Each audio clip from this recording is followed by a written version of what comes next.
नमस्कार, आप देख रहे हैं PN24 न्यूज़। जहांगीरपुरी में जो है लगातार बुलडोज़र चल रहा है। एक तरफ उत्तर प्रदेश में बुलडोज़र चला मकानों पर। क्या बुलडोज़र चलाना ही समाधान है या न्यायपालिका है, कोर्ट कचहरी है? क्या इनको बंद कर देना चाहिए और केवल बुलडोज़र चलाना चाहिए? आज इन्हीं मुद्दों पर हमारे साथ रणवीर जी किसान नेता है बात करने के लिए। क्या लग रहा है रणवीर जी?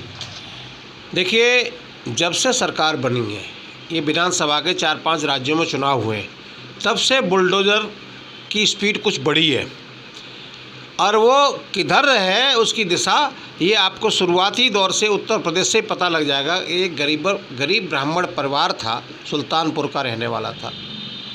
उसके घर से शुरुआत हुई 11 मार्च से। उसके बाद में नोएडा में हुई। कोई गरीब था, सतीश गुर्जर नाम का था, वो बेचारा अपना रस गन्ने का ठेली लेकर के जो इंजन लगा लेते मशीन चलता फिरता, उसका वो 80,000 का बता रहा था। उसको उस पर बुलडोजर से उठा के ले गए, उसे तोड़ दिया, तहस नहस कर दिया। वो मिन्नतें करता रहा, अरे साहब मैं मर जाऊंगा। जहांगीरपुरी में सर जो मामले हुए, बुलडोजर चलाया गया बिना नोटिस, सही है घर गिराना? अब ज़रूरत क्या रहेगी? देखिए, न्यायपालिका की ज़रूरत नहीं है अब। न्यायपालिका जितने जज हैं सुप्रीम कोर्ट में, जो भी न्यायपालिका है, कहाँ उनकी सब अवहेलना हो रही है। मैंने भी ये टीवी पे देखा था और ये मैं सुना है जहांगीरपुरी में कि एक पक्ष जो है उस पर यथास्थिति के लिए उसे रोक लगाने के लिए गया था कि भाई ये बुलडोज़र वगैरह नहीं चलना चाहिए। सुप्रीम कोर्ट ने आदेश दिया सरकार को कि वहाँ जो है यथास्थिति बनी रहे। जो बुलडोज़र वहाँ गया था तो वहाँ सुनवाई में ये आया था कि भाई सुप्रीम कोर्ट ने आदेश कर दिया, रोक का आदेश कर दिया, लेकिन बुलडोज़र फिर भी लगातार 1-1.5 घंटे चलता रहा है। क्यों? अनदेखी किया गया। तो ये तो सुप्रीम कोर्ट को भी संज्ञान में लेना पड़ेगा कि भी सुप्रीम कोर्ट के आदेशों का पालन नहीं हो रहा है कहीं न कहीं। मतलब हमारा जो संविधान है, कानूनी प्रक्रिया है, कानूनी प्रक्रिया को भी नहीं मान रहे हैं लोग। अब तो कानूनी प्रक्रिया क्या है, कहीं कुछ हो गया सीधा आप मध्य प्रदेश में देखो, सीधा लेते हो बुलडोज़र लगा देते हैं। भाई कानून की धज्जियाँ उड़ाई जा रही हैं, संविधान की धज्जियाँ उड़ाई जा रही हैं। कोई संविधान के दायरे में कहीं बात नहीं होती। अरे भाई कानून की बात, ये बुलडोज़र बने थे भूमाफिया, बड़े बड़े गुंडे, मवाली और वो बलात्कारी, अरे इनके घरों पे क्यों नहीं चल रहा है बुलडोज़र? मेरी समझ में नहीं आ रहा। बुलडोज़र महंगाई पे क्यों नहीं चल रहा? इतनी महंगाई बढ़ती जा रही है, उस पर बुलडोज़र क्यों नहीं चल रहा है?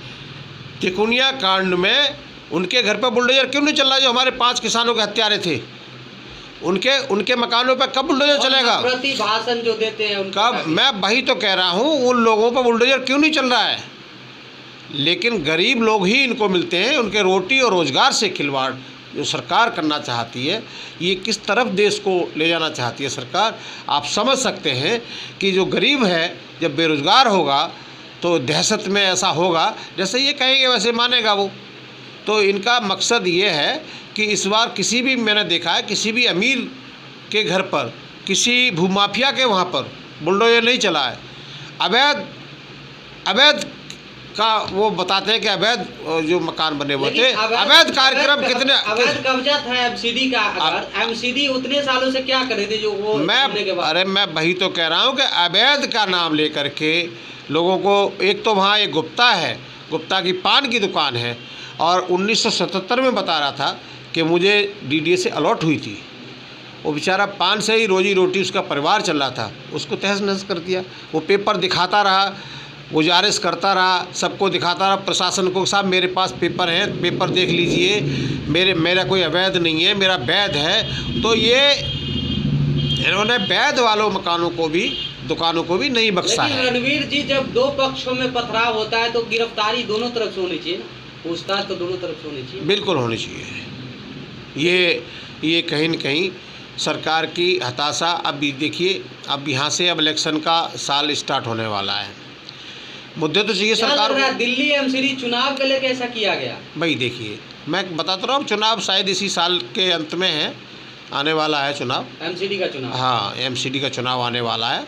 जब भी कोई सरकार के जब चुनाव में जाती है तो कहीं न कहीं हिजाब का मुद्दा उठाएगी, कहीं किसी का मुद्दा उठाएगी, कहीं अल्लाह अकबर का उठाएगी, कहीं हिंदू मुस्लिम, कहीं पाकिस्तान, कहीं कब्रिस्तान, हैं। तो अब जो है इनको ये मुद्दे मिल गए, ये अभी त्योहारी सीज़न चल रहा है, तो इसमें कहीं हनुमान चालीसा का दिखाएंगे, कहीं अभी रमज़ान का महीना चल रहा है, कहीं अजान का दिखाएंगे, लाउड स्पीकर का दिखाएंगे। नेता जो है राज ठाकरे, वो कह रहे हैं लाउड स्पीकर बंद करो, दिक्कत होता है, आप यहाँ भी अयोध्या भी आने वाले, क्या आप इस बयान को सही मानते हैं? देखिए मैं क्या कह रहा हूँ, हर धर्म में आस्था है, लाउड स्पीकर को एक कोई आज से नहीं चल रहे हैं, ये तो पहले से चली आ रही है, प्रथा चली आ रही है, कोई नई प्रथा नहीं है। और ठीक है, हम किसी के उसमें मज़हब पर नहीं जाना चाहते, मज़हब हर आदमी 2 से 3 मिनट का होता है ना, उससे ज़्यादा तो भजन कीर्तन बहुत जगह लाउड स्पीकर बजते ही है, गाना बजता है, उस पर रोके। मैं बता तो रहा हूँ, अब मैं मज़हब पर नहीं बात करना चाहता, मज़हब सबका है, हर आदमी अपना, कोई नमाज़ पढ़ रहा है तो उसी में खुश है, किसी को अपने मंदिर में घंटी बजानी है, अपनी आरती करनी तो वहाँ करने दो। अरे एक दूसरे को क्यों प्रतिबंधित करते हो भाई? अब किसी को अपना उसमें मत्था टेकना जाके गुरुद्वारे में, वहाँ पर अपना वो करना है। राजनीति का स्तर इतना गिर गया है, जो रोजगार पे बात नहीं हो रहा है, महंगाई पे बात नहीं हो रहा। भाई राजनीति का स्तर गिर गया, इनके पास है नहीं कुछ, देश हमारा कर्ज में डूब चुका है। अभी तक का जो सर्वे आया है, अभी ये मार्च 2022 तक का 128.41 लाख करोड़ का कर्ज हमारे देश पर हो चुका है। जबकि कांग्रेस जब सरकार 2014 में थी, उस समय 55 लाख करोड़ का कर्जा हमारे देश पे था। आया समझ में? तो ये कर्ज जो है, लोग कहते हैं ना कि देश हमारा बहुत मतलब आगे जा रहा है, मजबूत हाथों में है और मतलब सुरक्षित हाथों में है। अरे वहाँ बुलडोजर क्यों नहीं चलता? जब चीन ने हमारे अंदर सरहद में घुस करके जो मकान बनाए हैं, वहाँ बुलडोजर कब चलेगा? मैं सरकार से जानना चाहता हूँ कि वहाँ बुलडोजर कब चलेगा आपका? भाई गरीब के मकान ही तोड़ने को मिलते हैं। वहाँ जब दूसरा देश ने आकर के 250 से 300 मकान बना लिए, उन पर बुलडोजर चलवाइए, देश गौरवान्वित महसूस करेगा। लेकिन हर व्यक्ति ये भी कहा जा रहा है कि बसाने में जो है बीजेपी के नेताओं का ही हाथ था, जो अभी टूट रहा है। कुछ क्या अभी जो अतिक्रमण हटाया जा रहा है जहांगीरपुरी में, कहा जा रहा है बीजेपी के नेताओं द्वारा बसाया गया था। एमसीडी में 15 साल से सरकार है। नहीं, देखिए मैं क्या कह रहा हूँ, कोई भी सरकारें होती हैं, क्या वहाँ के अधिकारी आंख बंद करके बैठे हुए थे? कोई ये तो है नहीं जादू की छड़ी के एक ही दिन में और घंटे 2 घंटे में काम होगा। किसी का मकान बनता है, लैंडर पड़ता है, महीनों लगता है। क्या अधिकारी आंख बंद करके बैठे रहते हैं? उस समय वो पैसे ले जाते हैं लोगों से। अतिक्रमण भी यही करवाते हैं लोग, कोई नहीं करता अतिक्रमण। इनके आते हैं अधिकारी, पैसे लेके जाते हैं और बाद में आकर के उसको तोड़ते हैं। तो ये चीज़ गलत है, नुकसान जनता का हो रहा है हर तरफ से। बिल्कुल गलत है, गलत हो रहा है। ये आपको बता रहा हूँ कि सरकार पर जो है कांग्रेस जो 55 लाख करोड़ कर्जा छोड़ के गई थी, आज जो है 1,28,41 लाख करोड़ का कर्ज आज की तारीख में, जो इसी तिमाही में जो रिजल्ट आया है निकल के ये वित्त मंत्रालय से, कि इतने लाख करोड़ के कर्जे में है हमारा। मतलब हमारे देश की आबादी 130 करोड़ है, लगभग 98,700 कुछ रुपये जो है 776 रुपये प्रत्येक व्यक्ति पर कर्ज है, कर्जदार हो गया है इस देश में। तो बताइए देश कहाँ जा रहा है ये? लेकिन यही भारतीय जनता पार्टी के नेता, खुद प्रधानमंत्री जब पहले मुख्यमंत्री थे 2013 में, तो वो महंगाई पर खूब बोलते थे। अभी वो मौन नहीं बोल रहे महंगाई का। भाई क्या करें, हर तरफ से देश में लूट पड़ी हुई है। देखिए पेट्रोल डीजल से कितना कमाई हो रही है सरकार को, दबा के हो रही है। 2014 से लेके 2022 तक 77 लाख करोड़ का कर्जा देश पर और बढ़ गया है भोजन। जबकि प्राइवेट संस्थान कितने बिक गए, पैसा जा कहाँ रहा है? इतना टैक्स बढ़ रहा है, टैक्स भी सरकार दे रहा है, हर आदमी व्यक्ति टैक्स दे रहा है, जीएसटी के माध्यम से दे रहा है, किसी के माध्यम से दे रहा है। सरकार को अगर एक सुई भी खरीदता है कोई, तो उस पर भी टैक्स लग रहा है। तो मेरा कहने का मतलब ये है कि इतनी महंगाई होने के बावजूद भी देश इतने कर्जे में क्यों है? देश जानना चाह रहा है कि इतना कर्जा क्यों है। 73 लाख करोड़ रुपए, जबकि 67 सालों में 55 लाख करोड़ का कर्जा था कांग्रेस के टाइम में देश पर। आज 2014 से लेकर और 2022 तक मात्र 7-8 साल में ही कर्ज जो है बढ़ करके आपका 73 लाख करोड़ और इनके राज का कर्ज है। चलिए आखिरी सवाल, क्या लगता है 2024 में भारतीय जनता पार्टी का दावा है कि पीएम मोदी फिर से सत्ता में आएंगे वापस? देखिए, ये जो है अगर ईमानदारी से चुनाव अगर बैलेट से हो जाए तो पता लगेगा। अभी आपने इस चुनाव में देखा था कि कहाँ कहाँ से ईवीएम, आज हमारे देश की जो, मैं चुनाव आयोग से सीधा सवाल है मेरा कि 20 लाख जो हमारी ईवीएम है आज भी चुनाव आयोग से गायब है। वो कहाँ है? ऑन रिकॉर्ड नहीं है।